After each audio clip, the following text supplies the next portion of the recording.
Bonjour à tous et bienvenue dans Casabule, votre émission de bande dessinée, comics et manga en tout genre, toujours enregistrée à la librairie L'Octopus à Épinal et toujours en compagnie du maître des lieux, Frédéric Kilfugère. Salut Fred. Salut Vincent. Alors avant de commencer cette émission, c'est le début du Festival des Imaginales, le festival des mondes imaginaires à Épinal, et il y a pléthore d'auteurs de bandes dessinées à cette occasion. Oui, on a le plaisir de recevoir Guillaume Singelin, l'auteur de Frontières, dont on avait parlé ici même il y a quelques temps.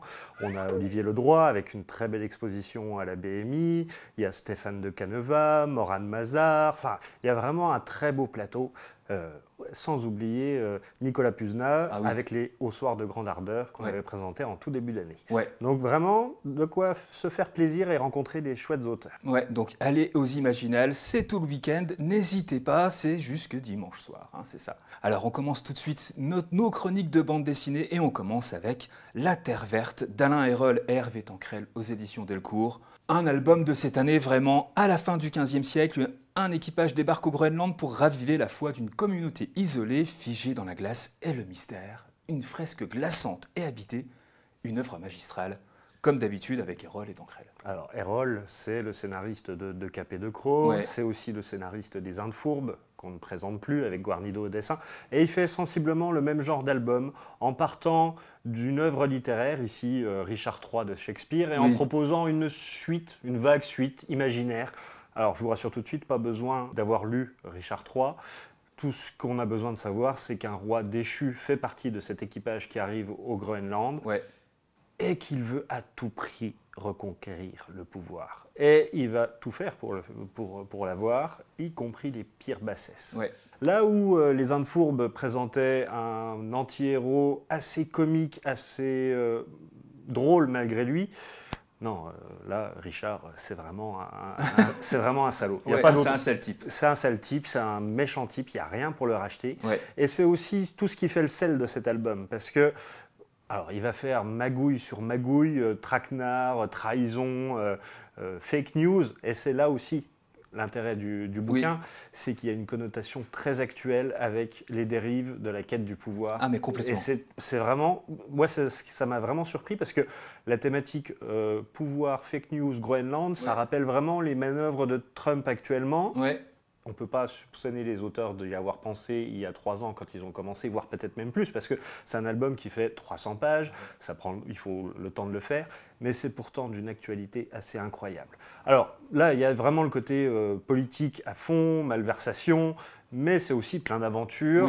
Il y a malgré tout de l'humour grâce aux personnages secondaires, parce que oui, encore une fois, Richard est un sale type, mais ça amène quand même pas mal de situations cocasses, et c'est vraiment très pertinent, c'est de la grande aventure, c'est extrêmement bien dessiné par Hervé Tancrel. Ah là là, oui, clairement. Avec un dessin réaliste grandiose.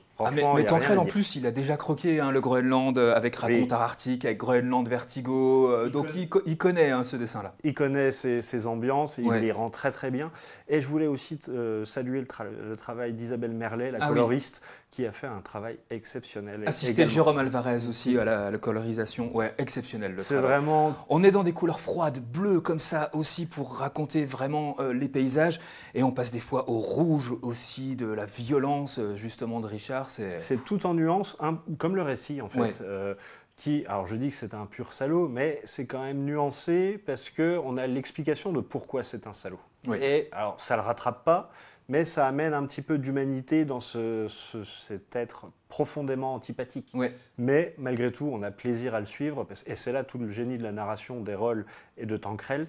C'est un album qui, malgré la grosse pagination, se dévore d'un bloc. Mais les dialogues sont ciselés vraiment de la part d'Hérol. Et puis, derrière, l'aspect politique dont tu nous parlais, il y a aussi cet aspect quand même écologique de la fin du monde qui fait quand même écho à nos incertitudes contemporaines, vraiment là aussi. Non, c'est vraiment brillant. Alors oui, tu parlais des dialogues ciselés, c'est aussi extrêmement littéraire. Il y a vraiment un côté très théâtral, très shakespearien. Clairement, c'est une épopée shakespearienne. Voilà, c'est assumé et c'est brillant. Voilà. Moi, c'est un album que je considère vraiment extrêmement bien fait sur tous les points. Et il y a pourtant cette chaleur humaine, cette envie de partager, de raconter une histoire qui fait que le lecteur est happé. Avec un dessin qui est tout en matière, entre encre de Chine là, et graphite, avec toutes les couleurs dont tu nous parlais, vraiment une bande dessinée vraiment portée par le duo, qui est vraiment génial. Une aventure aussi romanesque que troublante dans laquelle on s'enfonce avec fascination. On vous le conseille, ça s'appelle La Terre Verte aux éditions Delcourt. C'est d'Alain Hérol et Hervé Tancrel. D'un univers glacial à un autre univers glacial, tu voulais nous parler de Pierre et d'Os aux éditions Dupuis dans la collection Air Libre de Jean-Paul Krasinski d'après Bérengère Cornut. On est dans l'Arctique, séparé de sa famille par la banquise brisée, Ukur Sralik doit survivre dans l'immensité arctique. C'est un roman d'émancipation, un roman de construction. On suit cette jeune femme inuite qui va, évidemment, comme tu l'as dit, perdre sa famille et va devoir survivre seule. Oui, alors elle perd sa famille aussi, ça fait aussi écho à cet aspect écologique. La banquise se brise, elle part au loin sur un bout de glace, sur un iceberg. Voilà. Et c'est aussi l'occasion de découvrir toute la culture inuite. Ouais. C'est vraiment passionnant à lire parce qu'il y a vraiment ce côté à la fois très féminin, très doux dans sa manière d'aborder les choses. Et en même temps, la culture inuite est quand même dure parce qu'il faut survivre. Et peu importe le coût, il faut arriver à survivre. Et il y a aussi ce côté... Elle se crée une nouvelle famille. Elle va rencontrer des personnages qui ne sont pas tous sympathiques, mais elle va lier des liens très forts avec notamment une espèce de grand-mère d'adoption. Elle va avoir elle-même une fille. C'est un récit qui court sur un temps long. Ouais. Et il y a aussi ces irruptions de poésie chamane. Ah oui. Voilà. Il y a vraiment du fantastique, enfin des croyances inuites qui font partie de ce récit. Les chants qui sont extrêmement bien retraduits. On se sent vraiment dans une immersion sensorielle dans cette culture inuite, comme tu le dis, dans un monde où l'eau, les esprits, les chants et les bêtes forment vraiment un équilibre fragile et sacré. Voilà. Ouais. Et cette globalité, Krasinski arrive à la rendre... ah oui. Alors, graphiquement, c'est ultra classique et en même temps pas du tout. Parce que c'est un trait réaliste, mais assez épais, assez gras, plein de rondeur, alors qu'on pourrait s'attendre à un récit sec à l'os de Pierre et d'Os. Mais pas du tout, c'est très rond, c'est très chaleureux, on sent l'impact. Son dessin renforce vraiment l'émotion brute et la force symbolique du récit, comme tu disais, un dessin semi-réaliste. Moi, on pense parfois à The Revenant de Alejandro González avec DiCaprio, même si c'est un petit peu éloigné, mais c'est il y a ce côté déambulation seule face à l'immensité de la nature qui est complètement contraire à la survie. Et en même temps, c'est grâce à la nature et à ses connaissances que cette jeune femme survit. Et mine de rien, c'est presque plus avec ses comparses humains qu'elle a du mal qu'avec la nature. Oui. Et c'est ça aussi le message de l'album. Donc il faut préserver la nature pour avoir un lien fort avec son groupe humain. Et non, franchement, c'est assez incroyable comme lecture. C'est très très fort. Ouais, c'est une très belle adaptation de la part de Krasinski. Dans le foie extrême, il réussit à faire jaillir une chaleur narrative rare, celle d'un regard respectueux et amoureux d'un monde lointain et d'une femme en train de naître à elle-même. Une œuvre aussi sobre que lumineuse, vraiment, cet album, à lire tranquillement au coin du feu ou à l'ombre d'un pommier, on vous le conseille. Ça s'appelle De Pierre et d'Os, aux éditions Dupuis de la collection Air Libre de Jean-Paul Krasinski, d'après Bérengère Cornut. D'ailleurs, le roman avait reçu prix Fnac et nombreux prix à l'époque où il était sorti de Bérengère Cornut.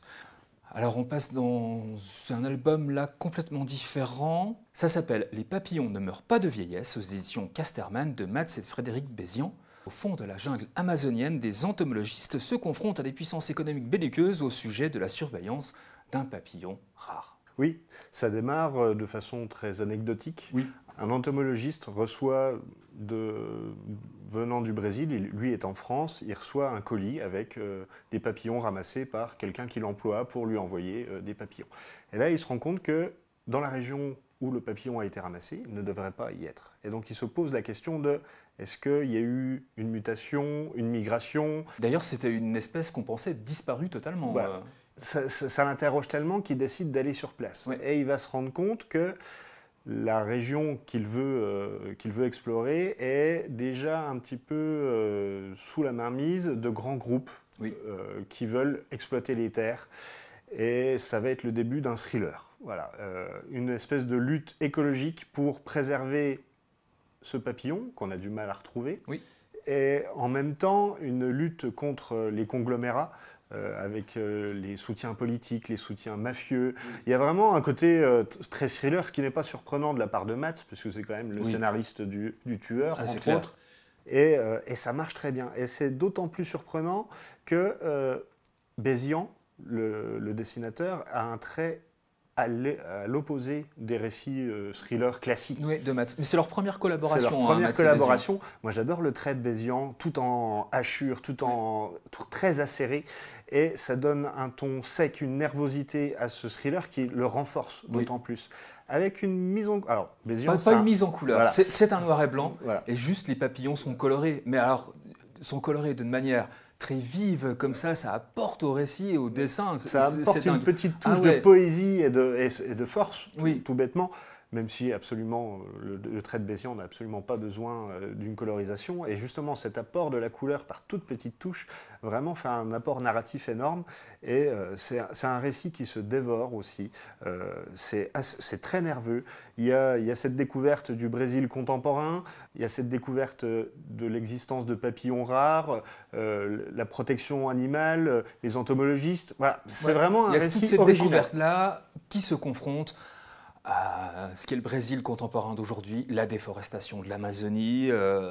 Voilà, c'est un récit cousu de fil blanc écologique, évidemment, avec la fragilité du papillon, très également métaphorique quant à l'éradication des faibles face au bulldozer et à la vénalité humaine. Finalement, c'est tout ça qui est raconté dans cette histoire assez courte, mais très très bien mise en récit et mise en dessin. On se laisse vraiment prendre, surtout par le dessin.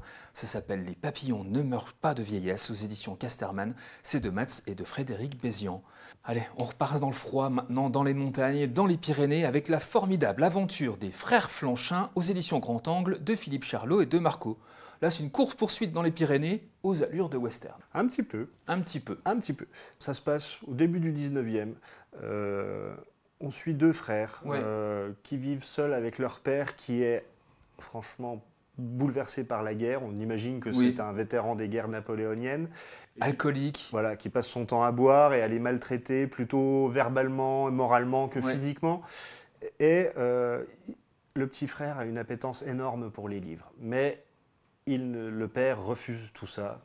On découvrira pourquoi. Et il décide de fuguer. En fuguant avec son grand frère qui ne peut décemment pas le laisser tout seul dans les montagnes, ils vont tomber sur un Amérindien qui a été capturé dans la Nouvelle-France, comme on l'appelait à l'époque, et qui est un petit peu l'esclave d'un montreur d'ours. Son ours est mourant et l'Indien ne peut absolument pas laisser cet ours mourir enfermé. Et donc il décide de tuer le montreur d'ours et de partir avec l'ours dans les Pyrénées. Et donc ces deux voyages initiatiques qui vont finir par se croiser est une révélation pour plutôt les jeunes hommes, les jeunes garçons, de ce qu'est la liberté, accepter ses choix, les assumer. Et c'est vraiment un récit très poétique.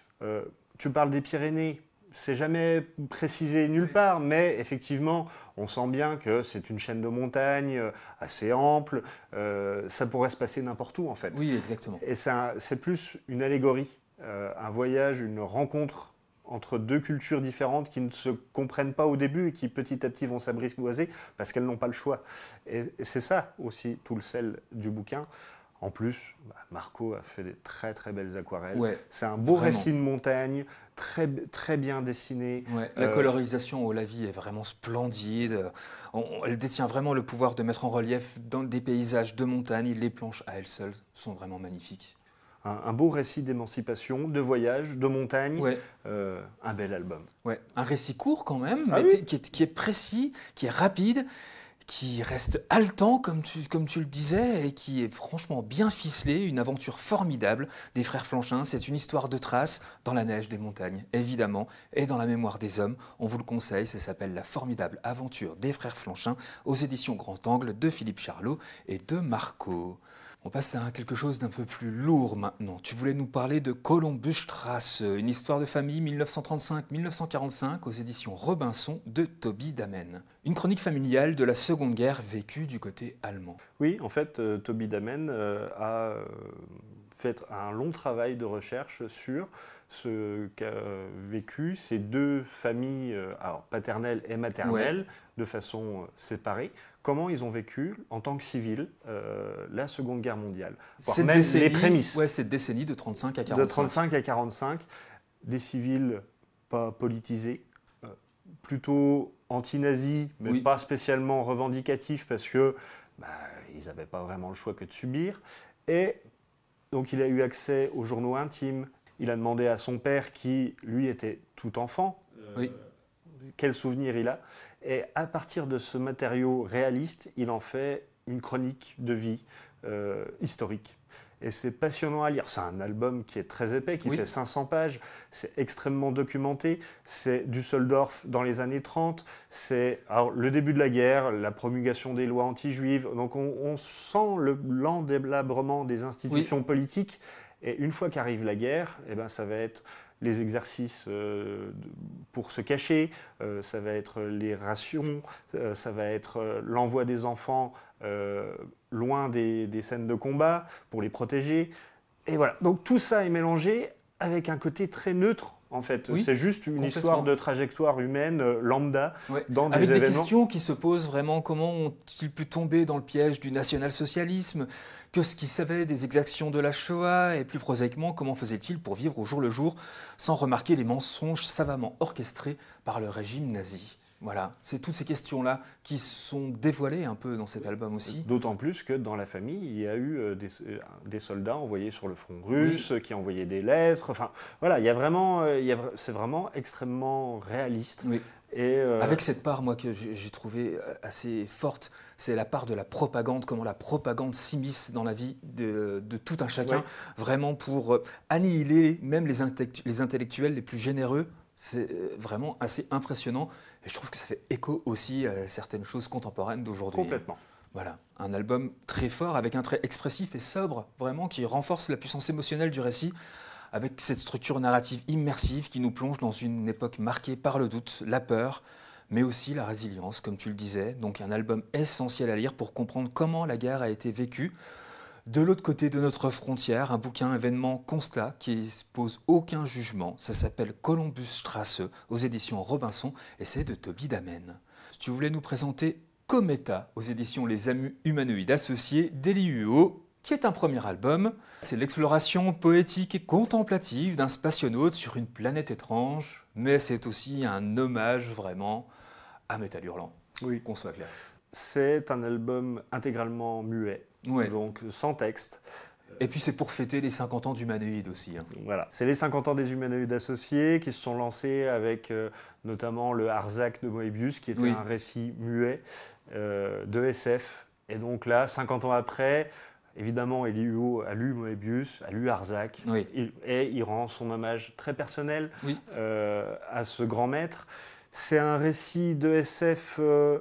contemplatif, tu l'as dit, mais qui n'est pas pour autant sans aspérité, sans violence. C'est un récit étrange, parce que ce spationaute arrive sur une planète à la recherche d'un artefact. D'une borne, d'un artefact, on ne sait pas trop quoi. C'est une mission qu'il a, et puis... Il arrive sur cette planète, et cette planète fonctionne étrangement.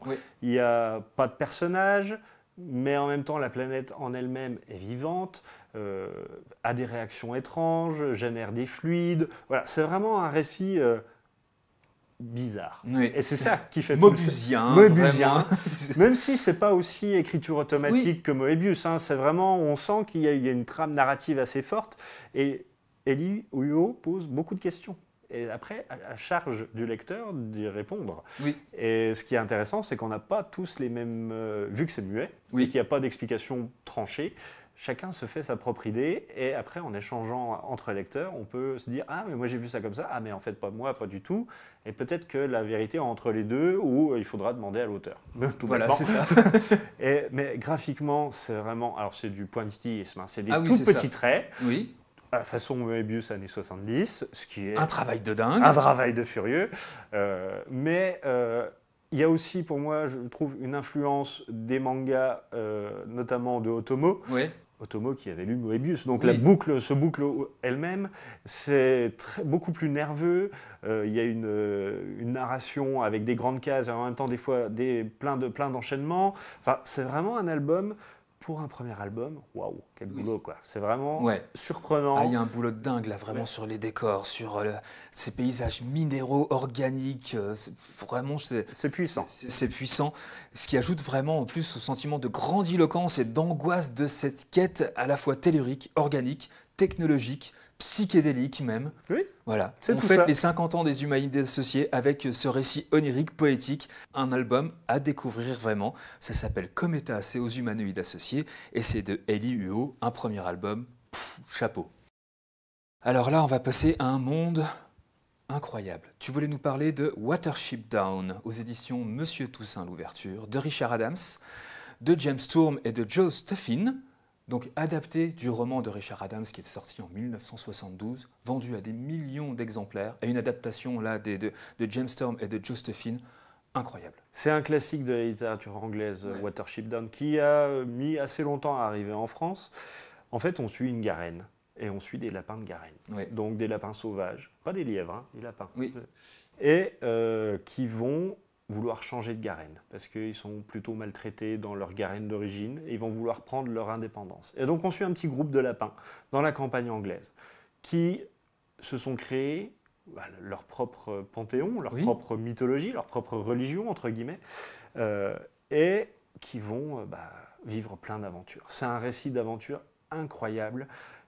On pourrait se dire, ouais, des lapins, c'est pour les enfants. Pas du tout. Pas du tout. Et en même temps, oui. C'est un récit transgénérationnel parce qu'il y a vraiment ce côté aventure, plaisant, plein d'héroïsme, plein d'allant, plein de combats. C'est ça aussi qui est surprenant, c'est que les lapins se battent dans la nature. Ça reste, c'est pas que des proies, c'est pas que des êtres tout mignons. Il y a une espèce de hiérarchie dans une garenne qu'il faut respecter ou pas. Et voilà, donc c'est un récit... Et tout ça face à l'avancée de la technologie humaine et qui arrive aussi sur la garenne. Ils n'arrivent pas à comprendre les humains. Et alors, ce qui est intéressant aussi, c'est que Richard Adams a inventé tout un vocabulaire de lapin. Très original, très bien vu. Les cataclopes, par exemple, ce sont les grandes machines humaines qui font beaucoup de bruit, qui peuvent être dangereuses. Et les lapins n'appréhendent pas plus que ça. C'est juste des gros trucs qui font cataclope. Voilà. Et voilà, c'est juste un exemple comme ça. Et ça va être un récit sur l'héroïsme, sur la résilience aussi, sur les choix, sur la cohésion du groupe. Oui, comment se constituer un groupe, comment survivre, les rôles qui incombent à chacun aussi, comment ça se passe à l'intérieur du groupe, l'organisation, les succès, mais aussi les échecs de chacun. C'est très très très riche. C'est très riche comme texte, comme sous-texte. Et graphiquement, là, les auteurs ont fait un super boulot parce que... Qu'est-ce que c'est beau! Qu'est-ce que c'est beau! Ah, mais c'est beau, c'est beau, c'est beau! C'est mignon sans être cucu. Non. Ouais, c'est ça. Voilà. Et surtout, prouesse, on n'est jamais perdu, on reconnaît tous les lapins et on sait quel lapin est quel lapin. Voilà. On reconnaît chaque personnage, ce qui, moi, me paraissait vraiment être une gageure parce que ça reste quand même des lapins. Ah oui. Mais... c'est d'une fluidité incroyable. En plus, Monsieur Toussaint l'ouverture est très très bon en fabrication. Ça fait un objet livre magnifique. Est super beau. Cet album est vraiment super beau. On a envie de l'exposer dans sa bibliothèque. Et puis ça donne vraiment envie de le lire quand on le voit dans une librairie. C'est des malins. Ils sont très forts. Ils sont très forts. Donc c'est un album dense, émouvant, intelligent, vraiment magnifiquement réalisé. Une vraie réussite sur tous les plans. Ce récit prenant nous met les larmes aux yeux, vraiment, et reste très longtemps dans la tête, bien après avoir lu la dernière page.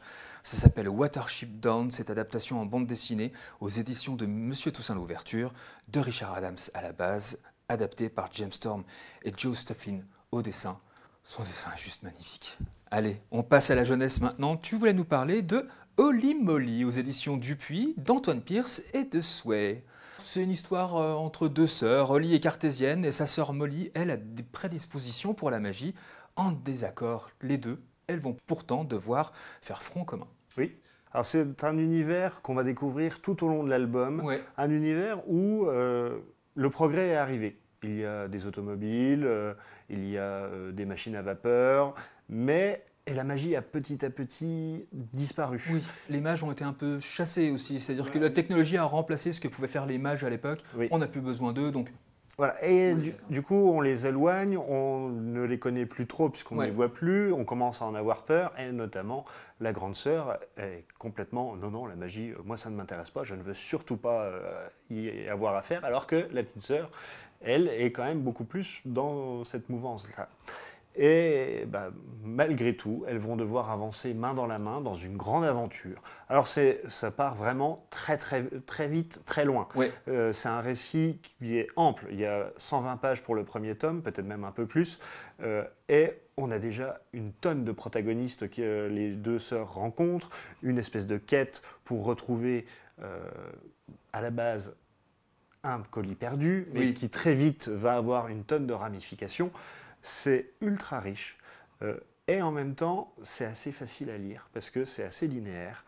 Il y a vraiment un côté enfantin. Ok, on part de là, on veut aller là-bas. Tant pis si on fait des écarts, mais on va découvrir une grande aventure. Oui. Et en plus, le dessin de Sway, c'est vraiment très chouette. Ouais. C'est de l'aquarelle, c'est très mignon. Oui. Il y a des clins d'œil à Miyazaki par millions. Oui. Il y a Pierre comme référence. Oui. Mais on retrouve ce petit côté film d'animation de Ghibli, quoi. Tu vois, des petites choses un peu comme ça. Ouais. Il y a vraiment ce côté mélange magie, industrie qui est là. Il y a des personnages qui sont très typés manga. C'est vraiment un récit d'aventure assez loufoque, avec beaucoup de rebondissements. Ça va à 100 à l'heure, on ne s'ennuie jamais. Un très bon scénario. Oui. Voilà. Et un très bon premier volume, hein. Finalement ça plante le décor, mais pas que, il y a des premiers volumes qui plantent juste le décor, là... Non, là ça y va, c'est généreux. Là c'est généreux, et on avait vraiment envie de connaître la suite dans le tome 2, ça pose le cadre de cette aventure de magie, ça donne envie de découvrir la suite de ces deux protagonistes, Holly et Molly, donc ça s'appelle Holly Molly aux éditions Dupuis, et c'est de Antoine Pierce et de Sway. Ben voilà, Fred, on a terminé pour cette sélection du mois de mai. Merci beaucoup à vous de nous avoir suivis. Je vous rappelle que cette émission est toujours disponible en replay sur le site de Vosges Télévisions à la rubrique Culture et que vous pouvez toujours retrouver les chroniques de façon indépendante sur notre chaîne YouTube Ticazabule. N'hésitez pas à vous abonner et à laisser des commentaires. Il est temps maintenant d'éteindre votre télévision, d'aller aux Imaginales. Salut Fred. À très vite. Salut à tous et au mois prochain.